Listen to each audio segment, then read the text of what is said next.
Hello dear students, RRB NTPC exam के लिए reasoning booster series की आज हमारी बड़ी ही इंपॉर्टेंट क्लास है। और आज की क्लास का जो टॉपिक है वो है एनालॉजी। एनालॉजी टॉपिक से आपके एग्जाम में 3 से 4 क्वेश्चन आने के चांसेस हैं। और विश्वास कीजिएगा, टीसीआर पैटर्न के आधार पर यदि मैं बात करूं तो एग्जामिनर एनालॉजी चैप्टर से एग्जाम के अंदर 18 टाइप के क्वेश्चन पूछ सकता है। हाँ बच्चों, विश्वास कीजिएगा, और 18 के 18 टाइप के क्वेश्चन आज की क्लास के अंदर मैं आपको क्या है रिवाइज करवाऊंगा। तो चलेगा बच्चों, उसमें सबसे पहले आता है आपका वर्ड एनालॉजी का टाइप। और वर्ड एनालॉजी में भी एग्जामिनर 3 टाइप का क्वेश्चन पूछता है। उसमें पहले टाइप का क्वेश्चन कुछ ऐसा होता है जिसमें 2 एलिमेंट्स के बीच आपको कोई रिलेशन दिया होता है और फिर तीसरे एलिमेंट का रिलेशन किसके साथ होगा यह आपसे पूछा जाता है। जैसे यहां पर कहा गया है king throne rider question mark, राजा सिंहासन सवार क्वेश्चन मार्क। तो प्यारे बच्चों, आपको पता होना चाहिए एक बात कि जो किंग है ना वो थ्रोन के ऊपर बैठता है, राजा जो है ना वो किसके ऊपर बैठता है, सिंहासन के ऊपर बैठता है। वैसे ही एक राइडर जो होता है ना बच्चों, तो वो किसके ऊपर बैठता है, तो जल्दबाजी में कई बच्चे कहेंगे हॉर्स। नहीं प्यारे बच्चों, वो घोड़े के ऊपर सवारी जरूर करता है पर एक्चुअल में जहां पर वो बैठता है ना उस पार्ट को क्या कहते हैं, सैडल कहते हैं, काठी कहते हैं। इसलिए जो क्वेश्चन का आंसर है वो आपका ऑप्शन ए बनेगा।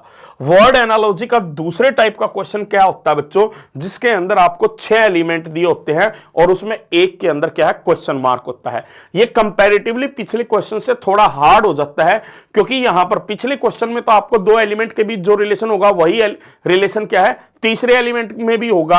तो यहां पर जो रिलेशन इन दोनों के बीच होगा, सेम रिलेशन इन दोनों के बीच मेंटेन होगा और सेम रिलेशन इन दोनों के बीच होना चाहिए। Pitch, cricket, court, badminton, ring question mark. देखिएगा, जहां पर क्रिकेट का गेम होता है, जो मेन प्लेइंग एरिया होता है ना, उसे हम क्या कहते हैं, पिच कहते हैं। उसे हम क्या कहते हैं, पिच। यानी जो आपका कुल मिलाकर पिच के ऊपर कौन सा गेम खेला जाता है, क्रिकेट। और जो बैडमिंटन है वो कहां पर खेला जाता है, कोर्ट में। तो कोर्ट में बैडमिंटन खेला जाता है। तो रिंग के अंदर कौन सा गेम खेला जाता है, तो आप कहेंगे बॉक्सिंग, यानी कि ऑप्शन बी। अब वर्ड एनालॉजी में अलग टाइप का एक और क्वेश्चन जो एग्जाम में आता है वो कैसे होता है, जिसके अंदर आपको केवल 2 एलिमेंट्स के बीच रिलेशन दिया होगा, फिर आपसे पूछा जाएगा जो रिलेशन इन दोनों एलिमेंट्स के बीच है वो सेम रिलेशन कौन से दिए गए एलिमेंट्स के बीच होगा। तो यहां पर रेजिस्टेंस और ओम, इन दोनों के बीच आपको क्या रिलेशन आएगा। रेजिस्टेंस की जो एसआई यूनिट होती है ना वो आपकी क्या होती है, ओम होती है। तो ऐसे ही अब आपको बताना है कि कौन सा करेक्ट बनेगा। तो डेंसिटी की एसआई यूनिट जूल नहीं होती, एम्पियर की आपकी करंट नहीं, करंट की एसआई यूनिट एम्पियर होती है। यानी यहां पर जो लेफ्ट में है ना वो राइट में लिखा गया है और जो राइट में है वो आपका लेफ्ट में आना चाहिए था, तो इसलिए ये भी आपका गलत हो गया। फोर्स का जो यूनिट है वो वाट नहीं होता, एंगल का यूनिट आपका रेडियंस होता है, तो इसलिए राइट आंसर क्या बना, ऑप्शन डी बना। अब बच्चों उसके बाद हम बात करेंगे नंबर एनालॉजी। नंबर एनालॉजी के भी यदि मैं आपसे बात करूं ना बच्चों, अलग अलग टाइप के क्वेश्चन आता है। उसमें पहला टाइप का क्वेश्चन आपका ये बनेगा, यहां पर आपको कहा गया है जो रिलेशन 13 का 377 के साथ है वो सेम रिलेशन 5 का किसके साथ होगा। तो प्यारे बच्चों, इसमें थोड़ा सा आपको क्या करना होगा, square, cube, plus, minus, divide, multiply या कॉम्बिनेशन रूल। कॉम्बिनेशन रूल क्या, मल्टीप्लीकेशन के साथ सब्ट्रैक्शन या मल्टीप्लीकेशन के साथ एडिशन, ये रूल आपको देखने को मिलेंगे। यहां पर यदि आप देखेंगे तो बच्चों जब एक नंबर छोटा और एक नंबर बड़ा हो तो आप ये देख लो कि मैं 13 को कितने से मल्टीप्लाई करूं कि इसके नजदीक पहुंच जाऊं। 13 इंटू 3 कितना होता है, 39। तो यहां पर आप एनालाइज जब करेंगे आपको पता लगेगा कि यदि मैं 13 को 29 से गुना करता हूं तो कितना आता है, 377 आता है। और इसी प्रकार अब मैं कहूं कि 5 को यदि मैं 29 से मल्टीप्लाई करूं तो रिजल्ट क्या आएगा, तो आप कहेंगे 145। तो क्या किसी ऑप्शन में दिया है, ऑप्शन बी में दिया है, तो राइट आंसर आपका ये होगा। अब नंबर एनालॉजी में दूसरा टाइप का क्वेश्चन क्या बनेगा, जिसके अंदर आपको 6 एलिमेंट दिए हों। ये कंपैरेटिवली पिछले क्वेश्चन से क्या हो जाता है, हार्ड हो जाता है। क्यों हार्ड हो जाता है, कई बार स्टूडेंट अक्सर जल्दबाजी में इस क्वेश्चन को क्यों गलत करते हैं कि वो देखते हैं इन दोनों में जो रिलेशन होगा ना वही रिलेशन इन दोनों में होगा। पर कई बार क्या होता है, आपको जो रिलेशन इन दोनों के बीच होता है वही रिलेशन इन दोनों के बीच के तहत आपको एक ऑप्शन मिल जाता है, पर वो रिलेशन इन दोनों में नहीं लगता। तो यानी यहां पर पहले जो 2 पेयर दिए गए हैं ना, दोनों में आपको क्रॉस वेरीफाई करना क्या है, कंपलसरी है, इस बात को याद रखना। आरआरबी एनटीपीसी 2022 के एग्जाम में इस टाइप के नंबर एनालॉजी के क्वेश्चन काफी आए थे। अब यहां पर देखो बच्चों, यहां पर आपका क्या रिलेशन है, देखिएगा ध्यान से, देखिएगा 3 का क्यूब कितना होता है 27, और 3 का, और उसके अलावा यदि मैं कहूं बच्चों 3 से 1 कम कितना होता है 2, और 2 का क्यूब कितना होता है 8, तो 27 माइनस 8 कितना हो गया 19। ऐसे ही यहां पर देखना 2 का क्यूब कितना होता है आपका 8, और 2 से 1 वैल्यू क्या कम होती है 1, और 1 का क्यूब होता है 1, तो इनका कितना आया 7। तो यानी हर पेयर के अंदर यदि पहला नंबर आपका n है तो दूसरा नंबर जो है ना वो आपका क्या है n cube minus n minus 1 का क्यूब। तो इसके अंदर जो आपका लॉजिक अप्लाई हुआ है ना वो ये वाला लॉजिक अप्लाई हुआ है। इस क्वेश्चन के अंदर जो आपका लॉजिक है वो आपका ये लॉजिक अप्लाई हुआ है। जैसे मैं पिछले क्वेश्चन की मैं बात करूं तो पिछले क्वेश्चन में आपका लॉजिक क्या था, यदि पहला नंबर n है तो आपका जो दूसरा नंबर है ना हर पेयर के अंदर वो क्या था 29 इंटू n, ये आपका लॉजिक अप्लाई हुआ था। ठीक है ना बच्चों, तो लॉजिक भी आपके लिए मैं साथ ही साथ लिख देता हूं ताकि आप बाद में आसानी से इसको पकड़ सकें। अब यहां पर तो इसके अकॉर्डिंग इस क्वेश्चन का अब आंसर क्या बनेगा, तो आप कहेंगे यहां पर क्या आएगा 5 का क्यूब, उसमें से क्या माइनस करेंगे 5 में से 1 सब्ट्रैक्ट किया 4 का क्यूब, तो 5 का क्यूब होता है 125 और 4 का क्यूब होता है 61। तो इन दोनों का डिफरेंस कितना आ गया आपका, तो ये कितना होता है आपका 64, तो इन दोनों का डिफरेंस कितना आ गया 61, जो ऑप्शन डी में दिया है। नेक्स्ट क्वेश्चन, अगला क्वेश्चन, अब नंबर एनालॉजी का तीसरे टाइप का जो क्वेश्चन आता है ना वो थोड़ा डिफरेंट टाइप, यानी स्टेटमेंट बेस होता है। क्वेश्चन वही होता है जैसे हमने पहले अभी सोल्व किया, पर वो स्टेटमेंट के ऊपर आधारित क्वेश्चन होता है। जैसे यहां पर आपको कहा गया है कि किसी लॉजिक के तहत 18 का जो रिलेशन है ना वो आपका किसके साथ है 62 के साथ है, और उसी लॉजिक के तहत 22 का जो रिलेशन है ना वो आपका 78 के साथ है, और उसी लॉजिक के तहत अब आप बताएं कि 15 का रिलेशन किसके साथ बनेगा। तो बच्चों यहां पर कई बार ना ज्यादातर एग्जाम में जो क्वेश्चन आते हैं ना उसके अंदर क्या है कॉम्बिनेशन रूल अप्लाई होता है। कॉम्बिनेशन रूल के अंदर क्या होता है मल्टीप्लिकेशन के साथ या तो एडिशन मिलेगा या सब्ट्रैक्शन मिलेगा। जैसे यहां पर देखना 18 इंटू 4 होता है 72, और उसमें से 10 सब्ट्रैक्ट किया तो 62 आया। 22 इंटू 4 होता है 88, और उसमें से 10 सब्ट्रैक्ट किया तो 78। तो इन दोनों में सेम लॉजिक है, तो यही लॉजिक यहां पर अप्लाई करें। 15 इंटू 4 होता है 60, और 60 में से 10 सब्ट्रैक्ट करेंगे तो क्वेश्चन का जो आंसर है वो आपका कितना बनेगा 50, जो आपका ऑप्शन बी में दिया है। अब नंबर एनालॉजी का जो चौथे टाइप का क्वेश्चन एग्जामिनर पूछता है ना वो होता है number pair analogy. Number pair analogy के अंदर होता क्या है कि नंबर्स के आपको ना 2 पेयर दिए होते हैं, और जो रिलेशन नंबर्स के बीच यहां दिए गए 2 पेयर में होगा वो सेम रिलेशन किसी एक पेयर के अंदर होगा ऑप्शन में से, यह आपको आइडेंटिफाई करना होता है। तो जैसे 12 का 113 के साथ क्या बनेगा, या 15 का 145, तो इसमें भी आप कॉम्बिनेशन रूल अप्लाई कर सकते हैं। कैसे बच्चों, यहां पर ध्यान दीजिएगा। जैसे मैं बात करता हूं 12 को यदि मैं 9 से मल्टीप्लाई करता हूं तो कितना होता है 108, और उसमें 5 ऐड कर देंगे तो कितना हो जाएगा 113। हमें यह देखना होता है कि नंबर में हम कितना मल्टीप्लाई करें स्मॉलर नंबर में कि लार्जर नंबर के क्या है मैं नजदीक पहुंच जाऊं। ठीक है ना, हमें ध्यान देना कि छोटी संख्या को कितनी से गुना करूं कि बड़ी संख्या के नजदीक पहुंच जाऊं। तो 15 गुना में 9 135, और उसमें 5 जोड़ेंगे तो कितना आएगा 140 आएगा। अब रिलेशन आपको पता लग चुका है। 14 इंटू 9 होता है आपका क्या 126, तो इसलिए ये आंसर नहीं बनेगा। 8 इंटू 8 इंटू 9 होता है आपका कितना 72, और उसमें से 5 सब्ट्रैक्ट किया है, तो क्या सेम लॉजिक है, नहीं है। 17 गुना में 9 कितना होता है, तो वो होता है आपका 153, तो यहां तो 17 गुना में 8 लिया गया है, सीधा सीधा ये भी आपके क्वेश्चन का आंसर नहीं बनेगा। 11 इंटू 9 होता है 99, और उसमें 5 ऐड करेंगे तो 104 होगा। सेम लॉजिक आपको ऑप्शन डी में मिला, इसलिए राइट आंसर आपका ये बना। तो नंबर एनालॉजी के अभी मैंने आपको 4 टाइप के क्वेश्चन करवाए हैं। 5वां टाइप का जो क्वेश्चन है एग्जाम में वो आता है नंबर सेट एनालॉजी का, और आरआरबी एनटीपीसी एग्जाम के लिए बड़ा इंपॉर्टेंट है, आपके एग्जाम में इस टाइप का क्वेश्चन आता है। तो 5वें टाइप का, इसमें यहां पर आपको नंबर्स के ना जो एक सेट के अंदर ना 3 नंबर दिए होते हैं, और इनमें आपको बताना होगा जो रिलेशन इन दोनों के बीच है वो सेम रिलेशन किस में होगा। अब बच्चों इसके अंदर होता क्या है, जो आपकी छोटी संख्याएं हैं उन्हीं से बड़ी संख्याओं का लॉजिक आपको मिलता है। यदि यहां पर मैं कहता हूं कि प्रत्येक सेट के अंदर मैं कहता हूं प्रत्येक सेट के अंदर 3 नंबर दिए हैं, जैसे ए, बी और सी, ठीक है ना, तो आप कहेंगे यस सर। तो यहां पर जो आपका बीच वाला नंबर है वो आपका कैसे आया बच्चों, कि जो आपका पहला नंबर है ए, उसका तो स्क्वायर लिया गया है, और जो आपका लास्ट नंबर है, थर्ड नंबर है सी, उसका क्या लिया गया है, क्यूब। तभी आपको क्या है, ये रिजल्ट मिला है, तभी आपको क्या है, ये रिजल्ट मिला है। अब आप कहेंगे कैसे, तो यहां पर ध्यान दीजिएगा बच्चों, जैसे मैं यहां पर कहता हूं, पहले को मैं लेता हूं बच्चों, तो 16 का स्क्वायर प्लस 5 का क्यूब कितना होगा, तो आप कहेंगे 16 का स्क्वायर होता है 256 और 5 का क्यूब होता है 125, दोनों को ऐड किया तो 381 आ गया, तो बात ठीक है। ऐसे ही दूसरे में देखना बच्चों, 8 का स्क्वायर होता है 64 और 6 का क्यूब होता है कितना, 216। अब दोनों को आपस में जब आप ऐड करेंगे तो रिजल्ट कितना आएगा, 280, जो आपका बीच में नंबर है। तो क्या सेम लॉजिक आपका यहां पर आ रहा है।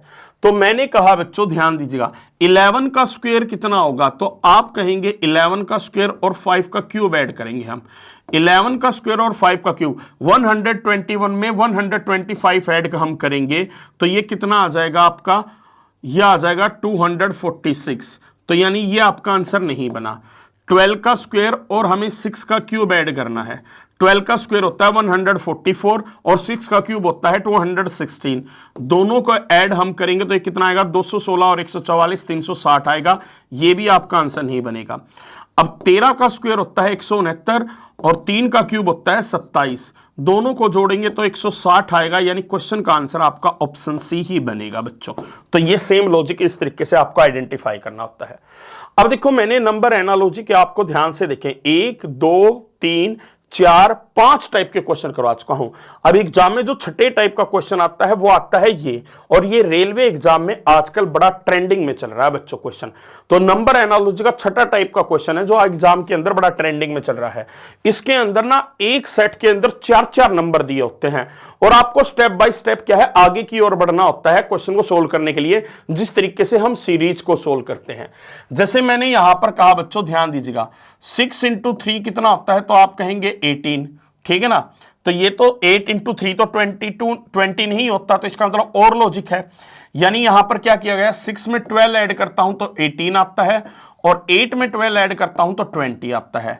18 को 4 से मल्टीप्लाई करता हूं तो 72 आता है, 20 को 4 से मल्टीप्लाई करता हूं तो 80 आता है। 72 में 30 ऐड करने पर 102 आता है और 80 में 30 ऐड करने पर 110 आता है। तो हमें देखने को मिला कि दोनों सेट के अंदर अब क्या है, सेम रिलेशन है। यही रिलेशन आप लगा दीजिएगा। सबसे पहले यहां पर 12 ऐड करेंगे तो 16 आएगा, बिल्कुल ठीक है। 12 ऐड करने पर 9 में 21 आता है, 7 में 12 जोड़ने पर 19 आता है, पर 11 में 12 जोड़ने पर आपका क्या आता है, 22 नहीं 21 आता है। तो ये आपका आंसर नहीं बनेगा। फिर अगली बार 4 से मल्टीप्लाई करेंगे, 16 चौके 64 होता है, 21 चौक 84 होता है और 19 गुना में 4 कितना होता है, 76 होता है।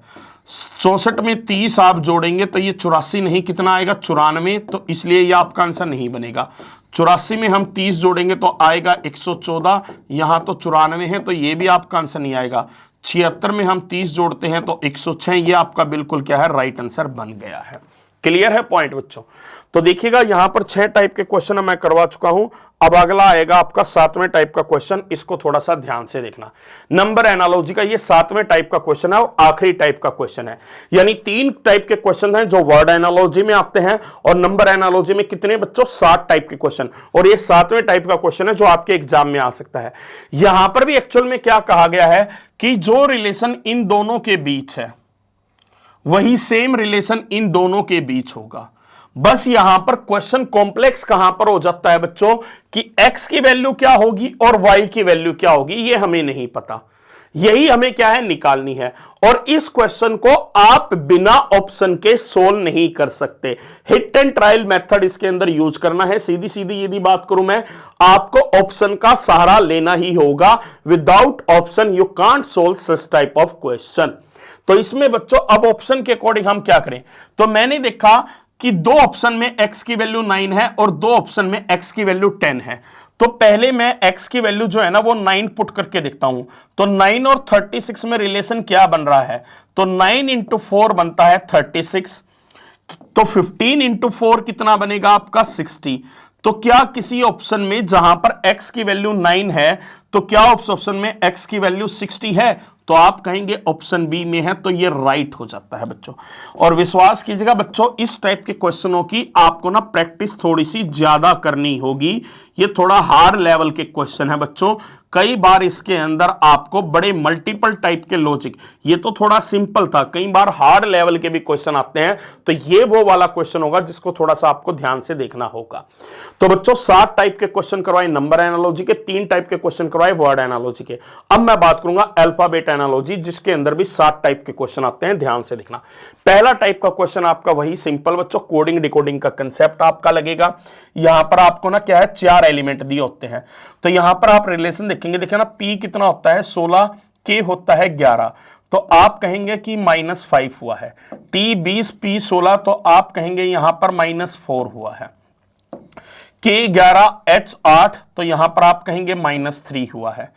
X 24, V 22, तो यहां पर आप कहेंगे कि -2 हुआ है। अब बच्चों आंसर कैसे आएगा? तो सिंपल सा लॉजिक है। सबसे पहले हम क्या करेंगे, -5 करेंगे, फिर उसके बाद क्या करेंगे, -4 करेंगे, फिर उसके बाद क्या करेंगे, तो -3 करेंगे, फिर क्या करेंगे आपका -2 करेंगे। अब S होता है 19, 19 में से 5 घटाया 14, यानी कि आपका N आएगा। O होता है 15, 15 में से 4 घटाया 11, यानी कि K आएगा। Y होता है 25, 25 में से 3 घटाया 22, यानी कि V आएगा। A होता है 1 में से 2 घटाएंगे तो -1, जिसमें 26 जोड़ेंगे 25, यानी क्या आएगा, Y आएगा। ये किस ऑप्शन से मैच कर गया, ऑप्शन सी से। नेक्स्ट क्वेश्चन दूसरे टाइप का देखना बच्चों, ये भी इसी टाइप का होता है, पर इसके अंदर आपको वही बच्चों 6 एलिमेंट दिए होते हैं, यानी आपको लॉजिक को 2 बार क्रॉस चेक करना होगा यहां पर। तो मैंने यहां पर देखा बच्चों, ध्यान से देखना, मैंने कहा K 11 F 6, तो मैंने कहा -5 हुआ है। अब बच्चों यहां पर मैंने देखा Y 25 V 22, तो यहां तो -3 हुआ है। तो सेम लॉजिक नहीं है, इसका मतलब डायरेक्ट कोडिंग नहीं है। डायरेक्ट नहीं है तो फिर आप रिवर्स कोडिंग चेक करेंगे। C 3 F 6, तो यहां पर आप कहेंगे 3 का इंक्रीमेंट। L 12 N 14, तो यहां पर 2 का इंक्रीमेंट। K 11 L 12 1 का इंक्रीमेंट। अब क्रॉस वेरीफाई कर लीजिएगा बच्चों। S 19, 19 और 3 22, ठीक है। C 3, 3 और 2 5, E ठीक है। Y 25, 25 और 1 26, Z बिल्कुल ठीक है। क्रॉस वेरीफाई हो चुका है, ठीक है ना, क्रॉस वेरीफाई हो चुका है। ये आपका क्या है, मैंने 2 बोला था, 2 ही लेंगे इसको। अब यानी सबसे पहले +3 करेंगे तो ये आपका क्या आ जाएगा, आपका सॉरी हमें क्रॉस कोडिंग करनी है ना बच्चों, सॉरी रिवर्स कोडिंग। तो सबसे पहले करेंगे +3, ठीक है ना, फिर आपका क्या करेंगे, तो आप कहेंगे +2 करेंगे, फिर आप क्या कहेंगे, फिर क्या करेंगे, +1 करेंगे। तो Q 17, 17 और 3 20, यानी पहला लेटर T, P 16, 16 और 2 18, यानी दूसरा लेटर R, C 3, 3 और 1 4, यानी तीसरा लेटर D। तो ये आपको किस ऑप्शन में दिया है, ऑप्शन ए के अंदर। अब इसके अंदर तीसरा टाइप का क्वेश्चन आता है बच्चों, ये वाला क्वेश्चन आजकल रेलवे एग्जाम में काफी ट्रेंडिंग में और SSC एग्जाम में भी ट्रेंडिंग में चल रहा है। इस टाइप के अल्फाबेट एनालॉजी के क्वेश्चन काफी आ रहे हैं बच्चों। यहां पर आपको क्या कहा गया है कि किसी लॉजिक के तहत UDVA, इसका जो रिलेशन है ना वो किसके साथ दिया गया है, CLDI के साथ दिया है, ठीक है ना। फिर उसके बाद कहा गया है उसी लॉजिक के तहत AJBG, इसका जो रिलेशन है वो किसके साथ दिया है, IRJO के साथ दिया है। तो बताना है उसी लॉजिक के तहत YHZE का रिलेशन किसके साथ होगा। तो पहले आप क्या चेक करेंगे, डायरेक्ट कोडिंग चेक करेंगे। U होता है 21, C होता है 3, 18 कम हुआ है, इसका मतलब 8 बड़ा है। तो यहां पर भी देखेंगे A 1 I 9, तो यानी 8 बड़ा है। D 4 L 12, यानी 8 बड़ा है। तो आप कहेंगे J 10 R 18, यहां भी 8 बड़ा है। V 22, 22 और 8 30, यानी 26 से 4 ज्यादा। B 2 J 10, यानी 8 का इंक्रीमेंट है। A 1 I 9 8 का इंक्रीमेंट है। G 7 O 15 8 का इंक्रीमेंट है। तो यानी सभी लेटर्स में हम कितनी का इंक्रीमेंट करेंगे बच्चों, 8 का इंक्रीमेंट करेंगे, और उससे जो हमारा आंसर आएगा वही हमारा क्या होगा, राइट आंसर होगा। 25 और 8 33, 33 26 से कितना ज्यादा, 7, यानी कि G आएगा। H 8, 8 और 8 16, यानी P आएगा। यहां पर आपका H आएगा। E 5 और 8 13, यानी M आएगा। ये आपका ऑप्शन ए के साथ मैच करके अब अल्फाबेट एनालॉजी के अंदर जो चौथे टाइप का क्वेश्चन आता है वो आता है बच्चों ये, यहां पर आपको लेटर क्लस्टर के दो सेट दिए जाते हैं, जो रिलेशन लेटर्स के बीच यहां पर है वो सेम रिलेशन किस ऑप्शन के अंदर होगा, यही आइडेंटिफाई करना है।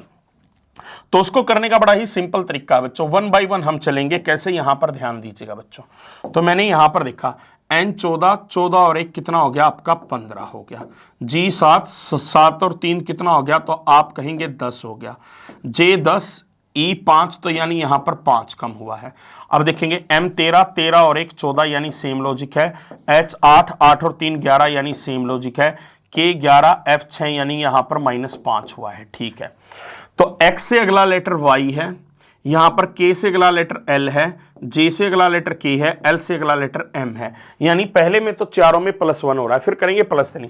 H 8, K 11 यहां भी ठीक है, N 14, Q 17 यहां भी 3 का गैप, J 10, M 13 यहां भी 3 का गैप, M 13, O 15 यहां पर 2 का गैप है, तो इसलिए आंसर नहीं बनेगा। J 10, F 6 यहां पर क्या है -4 हुआ है, माइनस कितना होना चाहिए था 5, इसलिए ये भी आंसर नहीं बनेगा। I नो D 4 यहां पर -5 हुआ है, ठीक है ना, K 11, E 5 तो -6 हुआ, तो इसलिए ये भी आंसर नहीं बनेगा, तो आंसर क्या बना, ऑप्शन बी बना बच्चों। अब 15वां क्वेश्चन है जो अल्फाबेट एनालॉजी का 5वां क्वेश्चन भी है। पिछली बार हमें क्या है, लेटर्स के ना क्लस्टर के पेयर दिए गए थे, इस बार ग्रुप दिया गया है। अब यहां पर भी बच्चों क्वेश्चन को करने का सीक्वेंस आपका वही रहेगा जो हमने पहले क्वेश्चन के अंदर किया था, और उसी पैटर्न के आधार पर हम क्या है आगे भी बढ़ेंगे। देखिएगा H होता है 8, यहां पर ध्यान दीजिएगा, H 8 होता है, J 10 होता है, तो आप कहेंगे यहां पर क्या किया गया है बच्चों, तो यहां पर आप कहेंगे 2 का इंक्रीमेंट है। ठीक है, मैंने मान लिया आपकी बात। M 13, O 15 यहां भी 2 का इंक्रीमेंट है, ठीक है बात। E 5, G 7 तो यहां भी आपका क्या है 2 का इंक्रीमेंट है, ठीक है ना। J 10, L 12 यहां भी आपका क्या है 2 का इंक्रीमेंट है, ठीक है ना। इसको सोल्व करने का एक और तरीका हो सकता है, कैसे, यहां पर H 8, E 5 तो आप कहेंगे 3 कम हुआ है, M 13, J 10 3 कम हुआ है, J 10, G 7 यहां 3 कम हुआ है, O 15, L 12 3 कम हुआ है, L 12, N 14 2 बड़ा है, Q 17, S 19 2 बड़ा है, तो सेम लॉजिक है, इस लॉजिक से भी चेक कर सकते हैं, ठीक है ना। P 16, M 13 -3 ठीक है, Q 17, N 14 -3 ठीक है, O 15, L 12 -3 ठीक है, R 18, O 15 -3 ठीक है, हर ऑप्शन में है बच्चों ये। अब दूसरे में आप कहेंगे R 18, O 15 -3 है, S 19, P 16 -3 है, Q 17, N 14 -3 है, T 20, Q 17 -3 है, तो आप कहेंगे सेम है। अगले में आप देखेंगे T 20, 20 और 1 21 +2 होना चाहिए था, तो ये आंसर नहीं है। U 21, W 23 2 है, तो S 19, T 20 यहां भी +1 है, तो ये भी आंसर नहीं होगा। V 22 उसके बाद +1 है, ये भी आंसर नहीं होगा, तो सेम लॉजिक किसमें आया, ऑप्शन बी के अंदर आया। क्लियर है पॉइंट बच्चों। नेक्स्ट छठे टाइप का जो क्वेश्चन है आपका ये वाला बड़ा ही इंपॉर्टेंट क्वेश्चन है, इसको थोड़ा सा ध्यान से देख लेना बच्चों। यहां पर क्या होता है, देखो पहले साल्ट वर्ड था, अगले बार भी क्या है वही वर्ड है, उसके लेटर्स को आगे पीछे करके लिखा गया है। ये नया टाइप का क्वेश्चन है जो आजकल रेलवे एग्जाम में आ रहा है, और ये आपके लिए बहुत ही ज्यादा इंपॉर्टेंट भी है बच्चों। देखा, मैं कहूंगा साल्ट वर्ल्ड के अंदर जो लेटर्स थे ना, पहले वो 1 2 3 4 पोजीशन पर थे, फिर अगले ग्रुप के अंदर जो थर्ड पोजीशन का लेटर था वो पहले आया, फर्स्ट वाला लेटर फिर आया, फिर सेकंड लेटर आया, फिर फोर्थ लेटर आया। अगले ग्रुप के अंदर पहले फोर्थ लेटर आया, फिर थर्ड लेटर आया, फिर आपका सेकंड लेटर, और फिर आपका फर्स्ट लेटर आया। यानी ये वाली पोजीशन क्या है, इस तरीके से चेंज हुई है। यहां पर भी देखो 1 2 3 4, तो क्या पहले तीसरा लेटर आई आया है, बिल्कुल, फिर आपका पहले वाला लेटर आया, फिर आपका क्या है दूसरे वाला, फिर चौथे वाला, बिल्कुल मैच कर गया। यहां पर भी देखो पहले चौथे वाला आया, फिर आपका तीसरे वाला, फिर दूसरे वाला, फिर पहले से कंपेयर करके चल रहा है बच्चों आपको, ठीक है ना। अब यानी मैं कहूं कि ये 1 2 3 4 है, ये 1 2 3 4 है, ये 1 2 3 4 है, ये 1 2 3 4 है, ठीक है ना। अब दूसरा क्या है, पहले तीसरे वाला आया, फिर पहले वाला आया, फिर आपका दूसरे वाला आया, फिर चौथा, यानी क्या है 3 1 2 4 है, तो आप कहेंगे हाँ। यहां पर पहले वाला आया, फिर तीसरे वाला आया, फिर दूसरे वाला, फिर चौथा, क्या 3 1 2 4 है, तो इसके साथ देखो मैच नहीं हुआ, तो ये आंसर नहीं बनेगा। पहले तीसरे वाला आया, फिर पहले वाला आया, फिर दूसरे वाला, फिर चौथे वाला, ये मैच कर गया। पहले दूसरे वाला आया, फिर आपका पहला, फिर तीसरा, फिर चौथा, ये भी आपका मैच नहीं हुआ, ठीक है ना बच्चों। अब तीसरे पर आएंगे, 2 ऑप्शन तो हट चुके हैं।